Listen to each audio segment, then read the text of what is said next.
C'est la meilleure histoire que j'ai jamais entendue. Je sais. Rien de tout cela n'est vrai.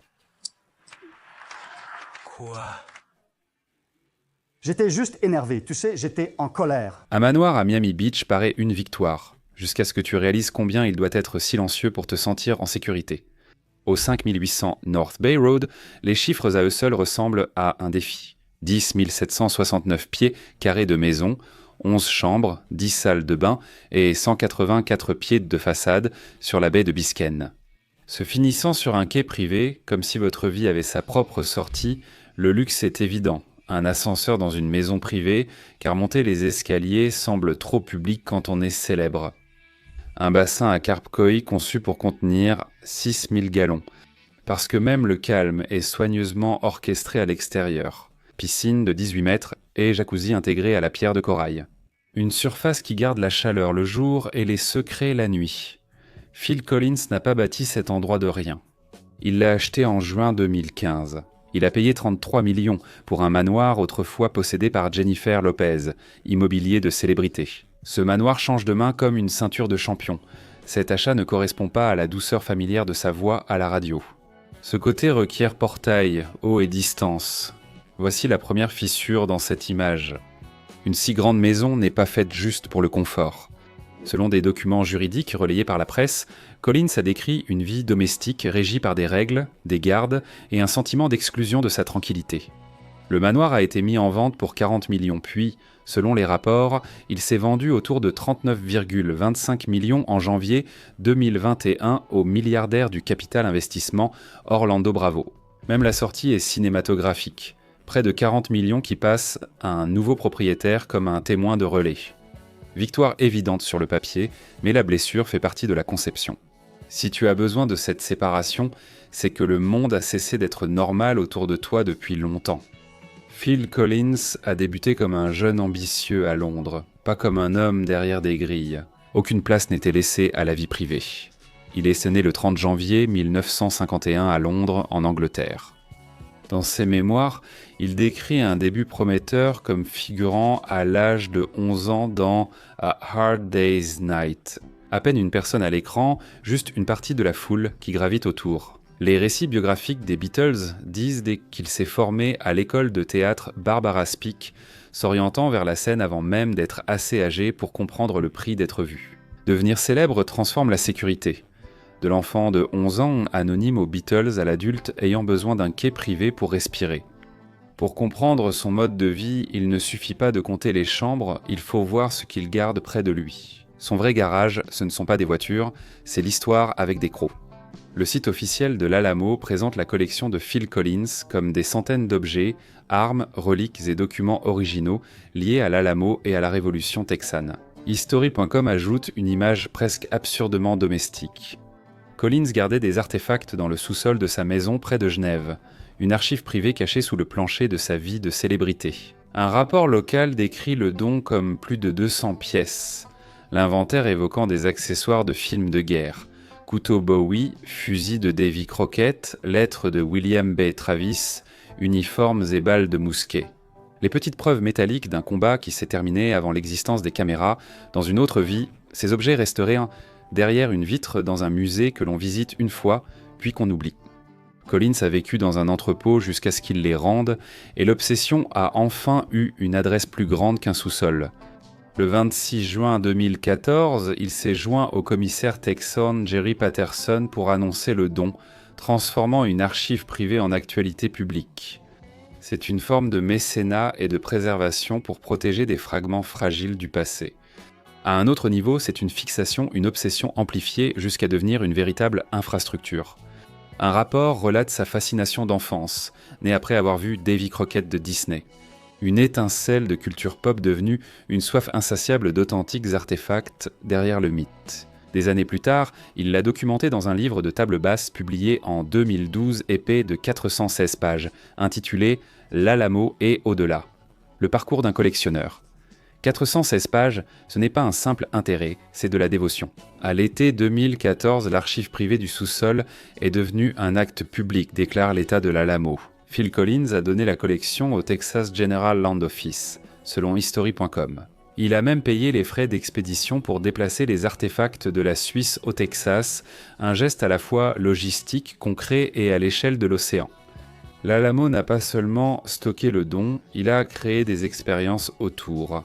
Le centre des collections de l'Alamo comprend une maquette de la bataille de l'Alamo avec la narration de Collins, sa voix guidant les visiteurs à travers la guerre de quelqu'un d'autre. Il y a également 7 maquettes en bronze de l'Alamo, offertes par Collins et conçues par George Nelson. Elles montrent le site à travers le temps. En transborsat apparemment, tenant de 1744 à 1900, l'histoire transformée en une séquence. Vous pouvez tourner autour comme autour d'une œuvre d'art. La page du projet de Gensler l'indique. Le centre des collections familiales Ralston offre 930 mètres carrés d'espace d'exposition, soit 5 fois plus qu'auparavant, mettant explicitement en avant la collection Phil Collins comme principal attrait. L'enveloppe, conçue pour tout contenir, fut présentée comme une installation de 2200 mètres carrés, coûtant 15 millions, une obsession privée devenue infrastructure publique. Mais voici le point de friction que vous ne pouvez pas ignorer. C'est le même homme dont le manoir à Miami possède un ascenseur et un bassin à Carpe Coi contenant des milliers de litres. Alors, ce don est-il un acte de pure générosité ou une extension de son contrôle ? Façonner une maison, c'est aussi créer un héritage. Les deux sont possibles. On considère souvent la collection comme une petite excentricité sympathique, mais en réalité, collectionner est souvent un mécanisme d'adaptation. Une façon de construire un monde où vous décidez de ce qui compte, une façon d'avoir quelque chose qui ne peut pas vous crier dessus, contrairement à Internet. Pourtant, avant les procès, avant les temps de Karpeskoi, les maths, avant l'archive au sous-sol. Près de Genève, il y eut ce moment où Phil Collins devint presque mythique. Pas à cause d'un manoir, mais à cause d'une journée. Le 13 juillet 1985, Live Aid, un concert mondial décrit comme 16 heures de musique diffusée à plus d'1 milliard de personnes, récoltant plus de 100 millions de livres sterling, et Phil Collins, selon la documentation du site officiel de Genesis, a été le seul artiste à jouer aux 2 concerts de Live Aid, à Londres et à Philadelphie, le même jour. Cette phrase semble toujours irréelle. 2 continents en un jour. Des témoignages et des images le montrent embarquant à bord du Concorde à Heathrow, le vol supersonique ayant rendu ce tour de force possible. C'est la charité mondiale, le spectacle et la vitesse comme statut. Un musicien qui se déplace comme un cadre d'entreprise entre des villes habituellement séparées par l'épuisement. L'émerveillement ne vient pas seulement de la musique, ce sont les moteurs sous pression, l'adrénaline, une personne qui essaie de distancer le temps lui-même. Et la prochaine blessure s'insinue derrière les applaudissements. On ne retient pas le Live Aid seulement comme un triomphe, mais aussi pour son désordre, les égos et des moments moins mythiques. Des années plus tard, Collins décrit durement la reformation de Led Zeppelin au Live Aid. Un set qu'il a qualifié de sombre et sulfureux, un échec public sous les projecteurs du stade. Son honnêteté explique pourquoi on débat encore sur lui. Parfois, il révèle ce que cela lui a coûté. Ce fil conducteur relie le manoir de Miami, le coffre-fort de l'Alamo et le jour de Concorde. Son style de vie n'est pas seulement du luxe, c'est une accélération vers des maisons plus grandes, des gestes plus grands, des moments plus grands, suivis du retour de bâton, des conséquences. Que signifie encore la normalité après avoir joué devant 1 milliard de personnes, après avoir fait d'une obsession une collection de musées? À quoi ressemble assez après l'achat d'une forteresse de 11 chambres en bord de mer? Combien coûte réellement la paix? Et c'est là que l'histoire doit aller ensuite. Parce que le plus grand changement dans l'empire de Phil Collins n'est ni une maison ni un billet d'avion. C'est quand la musique devient un actif évalué, emballé et vendu, et que le batteur doit affronter ce que l'argent ne peut réparer. Quand une carrière dure, les chansons ne sont plus des souvenirs mais deviennent des biens immobiliers.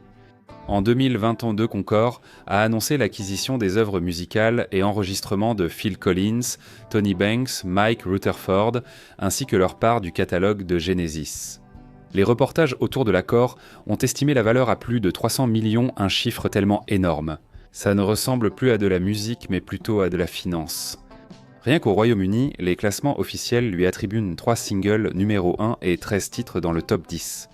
Tableau de score qui fait de la nostalgie une marchandise. Une victoire remarquable sur le plan comptable. Un homme ayant vite compris que l'attention est une monnaie, finit par vendre une partie de la bande-son qui le gardait au centre du monde. Mais un tel argent soulève une question dérangeante. Si le catalogue vaut des centaines de millions, combien vaut l'être humain quand les projecteurs s'éteignent ? Son mode de vie ne ressemble pas à de la pure indulgence. Il semble qu'un homme cherche à s'assurer une sécurité sous toutes ses formes. C'est sous toutes ses formes. Une maison en bord de mer avec portail, une collection digne d'un musée, et désormais la musique rendue assez stable pour être vendue. Le public a tendance à considérer les ventes de catalogues comme un tour d'honneur, mais elles peuvent aussi ressembler à une passation discrète. La musique transformée en propriété. Parce que rien ne garantit que le corps continuera d'être présent, ce n'est pas une métaphore. Pour elle, sa santé lui a été décrite de façon très directe physiquement.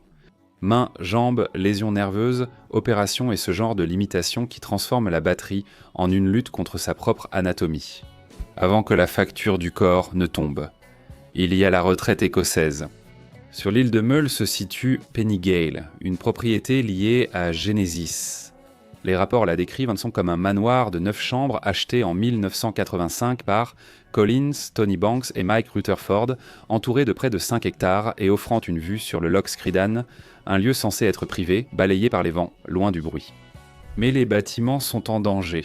Le registre a signalé la maison très délabrée, nécessitant 500 000 livres de réparation à cause de fuites et d'un manque d'entretien. Un détail d'inspection évoque un poème d'horreur, un jeune arbre sur le porche. Le contraste est frappant. L'homme capable d'acheter une forteresse à 33 millions possédait aussi un manoir écossais délabré. La célébrité permet de fuir, mais pas d'attirer l'attention indéfiniment. Des annonces récentes donnent des détails romantiques. Environ 48 hectares de bois mixte, un ancien jardin clos utilisé comme pâturage, ainsi que des notes concernant un permis de construire de 2007 pour une démolition partielle et une restauration. C'est de la richesse, oui, mais c'est aussi de l'abandon, un refuge qui n'a pas su préserver la vie qu'il était censé protéger. Après avoir assimilé cette image, le mode de vie semble moins luxueux et davantage une suite d'abris inachevés. Ensuite, vous cherchez les voitures pour le garage glamour, et ce que vous trouvez est étrangement modeste. Une annonce de vente aux enchères présente une Austin A35 de 1959 associée à Phil Collins, châssis 19 338 lors d'une vente européenne, avec des estimations dans la fourchette de 7 miles à 10 000 euros. D'autres rapports indiquent qu'elle aura été proposée sans prix de réserve, avec des documents d'immatriculation et une correspondance citée comme faisant partie de l'histoire de la provenance. Le nom d'une rockstar liée à une petite voiture britannique pratique, évoquant plus le carnet de rationnement que les plages de Miami. C'est une victoire d'une certaine manière parce que cela le rend plus humain. Il ne joue pas le jeu évident de la supercar devant la caméra. Ses trophées sont ailleurs. En décembre 2023, Code Nord Enchères a organisé la vente la collection Orion Collins, transformant un monde privé en lot et estimation. Les détails deviennent intimes en prenant une forme bureaucratique. Un jukebox Wurlitzer modèle 1015 numéros de série. 206 567, décrit comme un cadeau de mariage offert en 1999 avec une note de catalogue indiquant les dimensions et le nombre de sélections. 24 options. Un piano à queue, Yamaha C3 Conservatory, 6 pieds 1 pouce ébène, poli, numéro de série F5 343 327. Avec des mesures en motivé jobé comme un corps sur la table d'un médecin légiste, même les descriptions deviennent des mesures médico-légales. Numéro de série. Cela se termine comme une vie transformée en inventaire, un article à la fois, et les bijoux se lisent comme une étiquette de musée pour l'opulence. Un bracelet Palmyre de Van Cleef & Arpels avec 135 diamants taille brillante totalisant environ 1882 carats a une valeur de remplacement au détail de 234 248 $. Une Rolex Daytona 1 1528 en or, jaune 18 carats, 40 mm répertoriés avec boîte et papier. Une montre qui affiche non seulement la richesse, mais aussi son entretien soigneux. Ici, le vent devient soudain blessure. Des ventes aux enchères comme celle-ci semblent liquider un chapitre, pas faire du shopping. Un montant de règlement de divorce de 4 668 millions a été rapporté en lien avec Orion Curriculum Vitae en 2008. Plus tard, les reportages ont décrit une guerre juridique avec des allégations si extrêmes qu'elles semblent satiriques, jusqu'à ce qu'on se rappelle qu'elles sont liées à l'adresse d'une icône de la pop. Un autre rapport a décrit un accord pour quitter les lieux avant le 21 janvier 2021 avec une demande reconventionnelle de 21 millions apparemment rejetée. Au centre, il y a les personnes qui vivent en cette histoire, pas seulement les biens. Phil Collins est père de 5 enfants, et les gens les énumèrent par leur nom. Jolie, Simon, Lily, Nicholas, Matthew. Lily. Collins est né en 1989 pendant son mariage avec Jill Tavelman, et des articles ultérieurs décrivent son déménagement à Los Angeles avec sa mère après le divorce. Vanity Fair a rapporté que Lily a inclus une lettre ouverte dans ses mémoires, Unfiltered, présentant le pardon avec les mots de quelqu'un qui a dû grandir avec l'absence comme une ombre. Voilà les conséquences, celles dont on ne peut sortir en payant. Bien que les montants des accords fassent la une, la charité reste l'une des réparations les plus visibles, avec une touche personnelle. Phil et Oriane Collins ont cofondé la Little Dreams Foundation, créée en février 2000 et officiellement lancée à Genève le 24 septembre 2000, un accès sur l'aide aux jeunes talents. Des reportages ont indiqué que la fondation a déménagé à Miami en 2013 et qu'un projet de collecte de fonds a échoué après l'annulation d'un concert. Les reportages ont indiqué que Collins a lui-même fait un don de 100 000, c'est une réussite. C'est aussi une blessure, car le fait de devoir personnellement combler le déficit montre à quel point la charité peut être fragile lorsqu'elle en dépend. Une célébrité présente une seule nuit. Avec les années, son corps est devenu moins fiable.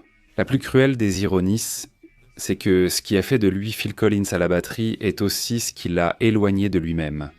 Il a eu des problèmes de cou nécessitant une opération en avril 2009, après quoi il a perdu la sensation dans ses doigts et a dû scotcher les baguettes à ses mains. Elle comprend également une opération de la colonne vertébrale en 2015 et des problèmes nerveux persistants qui affectent sa capacité à jouer de la batterie. Ce ne sont pas des blessures poétiques, ce sont des défaillances mécaniques dans la machine même qui a créé ce son. Des reportages récents l'ont dit plus clairement. Le documentaire Phil Collins Batteur, prévu pour le 18 décembre 2024, montre Phil Collins expliquant les effets de la batterie sur ses mains et jambes. Le même reportage indique: sa dernière performance avec Genesis a eu lieu en mars 2022 lors de la dernière tournée Domino avec son fils Nick Collins à la batterie. Un autre reportage situe le dernier salut de Genesis à l'O2 Arena de Londres en 2022, avec Nick à la batterie pendant que Phil restait assis. Présent mais physiquement hors d'état pour le poste, cette image frappe silencieusement comme un coup de poing dans le ventre. Un homme dont les mains ont marqué les murs de stade observe désormais son fils accomplir ce travail, comme un talent transmis.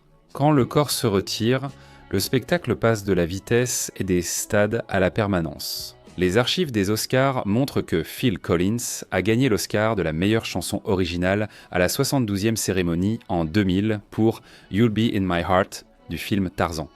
Un extrait montre l'aspect humain de la scène, Phil Collins recevant le prix des mains de Cher, le genre de tableau hollywoodien surréaliste qui transforme un musicien en activité en un artefact permanent de la culture pop.